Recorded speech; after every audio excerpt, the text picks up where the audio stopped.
Hello students. तो अब हम यहाँ पर कुछ इम्पोर्टेंट ये देखते हैं, बिकॉज आगे जब हम फंडामेंटल थ्योरम ऑफ अर्थमेटिक के बारे में पढ़ेंगे तो उसमें इन दो नंबर्स का काफ़ी बड़ा रोल रहता है। तो प्राइम नंबर्स और कॉम्पोजिट नंबर्स के बारे में जानना इसलिए हमारे लिए बहुत ज़रूरी है। तो basically what is prime and composite number देखते हैं। प्राइम नंबर्स वो होते हैं जिसमें प्राइम नंबर्स और कॉम्पोजिट नंबर यहाँ पर इस तरह से दे रखा है, it has only two factors. Prime number वो नंबर होते हैं जिसमें टू फैक्टर्स होते हैं, one and number itself. Number जो होते हैं वो नंबर्स, मैं ये कह सकता हूँ कि यदि मैं 2 की बात करूँ तो 2 एक प्राइम नंबर कह सकते हैं, बिकॉज वो उसके जो फैक्टर्स हैं वो 1 और 2 खुद है वो। यानी मैं जब 2 की बात करता हूँ तो 2 एक प्राइम नंबर हो सकता है, बिकॉज वो सिर्फ या तो 1 की टेबल में आ रहा है या फिर 2 की टेबल में आता है, राइट।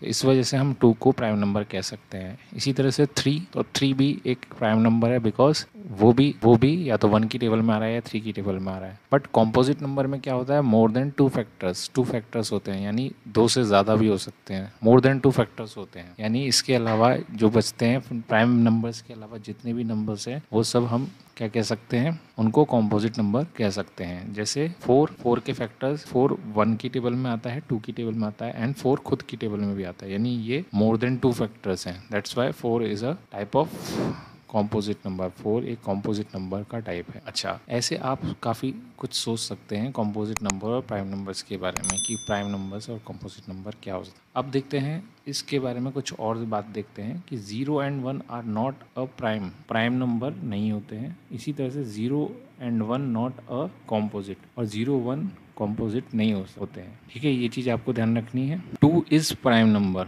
2 क्या होता है, प्राइम नंबर होता है, और ये एक स्मॉलेस्ट प्राइम होता है। 2 is a smallest prime number. ठीक है, all even numbers greater than 2 are composite number. यहाँ पर 2 प्राइम नंबर है, जितने भी इवन नंबर्स हैं जो 2 से बड़े हैं, इस 2 से बड़े हैं, वो सारे कॉम्पोजिट नंबर होते हैं। जैसे 2 से बड़ा क्या है, इवन नंबर 4, फिर 6, फिर 8, फिर 10, ये सभी क्या हैं, कॉम्पोजिट नंबर की कैटेगरीज में आते हैं। बस 2 ही एक ऐसा नंबर है जो इवन है बट प्राइम है, राइट। तो आपको ये चीज़ें काफ़ी ध्यान से समझनी है। 2 is a prime number and all even numbers greater than 2 are composite number, right. Smallest prime number is 2, जैसा कि यहाँ पर हमने देखा, smallest prime number is 2 and smallest composite is 4। ठीक है, तो आपको बस यही चीजें ध्यान रखनी है कि कॉम्पोजिट नंबर और प्राइम नंबर्स क्या होते हैं। प्राइम नंबर्स वो नंबर्स जिनके ओनली 2 फैक्टर्स हो सकते हैं, या तो वो 1 या वो खुद वो number, right. But composite number जिसके मोर देन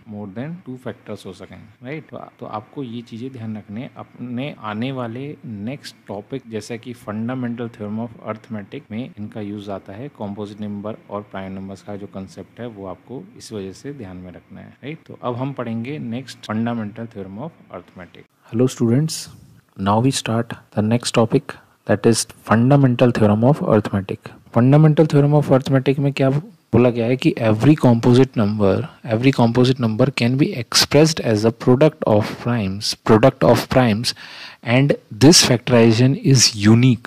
और ये जो फैक्टराइजेशन होता है यूनिक होता है from the order in which prime factor occur. Basically इसका मीनिंग ये है कि इससे पहले हम ये डिस्कस कर चुके हैं कि what is composite and what is prime number और कॉम्पोजिट नंबर्स क्या होते हैं, ये हम पहले डिस्कस कर चुके हैं, इसके बारे में एक नॉलेज ले चुके हैं। तो कॉम्पोजिट नंबर्स इसमें बोला गया है, फंडामेंटल थ्योरम ऑफ अर्थमेटिक में ये बोला गया है कोई भी कॉम्पोजिट नंबर होता है वो किस फॉर्म में एक्सप्रेस किया जा सकता है, can be express as a product of primes, यानी प्राइम नंबर्स के प्रोडक्ट की फॉर्म में कोई भी कॉम्पोजिट नंबर एक्सप्रेस किया जा सकता है। ठीक है, यानी कॉम्पोजिट नंबर को हम फैक्टराइज कर सकते हैं किस तरीके से, उनके जो फैक्टर्स होंगे वो प्राइम नंबर्स होंगे, right. And this factorisation is unique, और ये जो फैक्टराइजेशन होता है वो यूनिक होता है, लेकिन इनका ऑर्डर जो होता है वो मैटर नहीं करता, बिल्कुल भी मैटर नहीं करता। हम इसका ऑर्डर चेंज कर सकते हैं। इसको समझने के लिए हम एक एग्जांपल लेते हैं। लेट्स सपोज हमने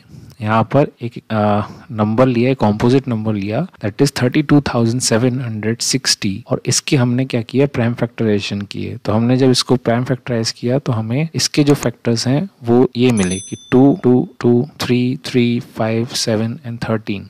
तो जब हमने इनको फैक्टराइज किया तो हमें जो प्राइम फैक्टर्स मिले वो मिले 2 पावर 3, 3 पावर 2 एंड 5 7 एंड 13। ठीक है, तो आप इन फैक्टर्स पे ध्यान दीजिए, ये सब प्राइम फैक्टर्स हैं, ये प्राइम नंबर्स हैं, तो ये प्राइम फैक्टर्स हुए, राइट। तो ये यूनिक रहेंगे, यानी इस कॉम्पोजिट नंबर के लिए जो इसका फैक्टराइजेशन है उसमें आने वाले प्राइम फैक्टर्स हमेशा यूनिक रहेंगे, सेम रहेंगे, लेकिन उनका ऑर्डर जो है वो मैटर नहीं करता अपार्ट फ्रॉम द ऑर्डर। यहाँ पर लिखा है अपार्ट फ्रॉम द ऑर्डर, इसका जो ऑर्डर है वो मैटर ज्यादा नहीं करता। इसका मतलब ये है कि यदि हम इसी सेम नंबर को और दूसरी तरीके से फैक्टराइज करें तो हम इनके जो ऑर्डर है वो चेंज कर सकते हैं। जैसे यहाँ पर पहले ये 2 2 आया था, हम यहाँ पर 3 3 भी लिख सकते हैं, 5 7 इस ऑर्डर में लिख सकते हैं, या फिर हम ऐसे भी लिख सकते हैं कि 3 3 को पहले लिखें, फिर 13 पहले लिख दिया, 5 लास्ट में, किसी भी तरीके से लिख सकते हैं। इसके बहुत ऑर्डर हो सकते हैं जो भी हम सोचें, ठीक है। तो किसी भी पर्टिकुलर कंपोजिट नंबर के लिए जो उसके फैक्टर्स होते हैं, यानी उसके जो प्राइम फैक्टर्स होते हैं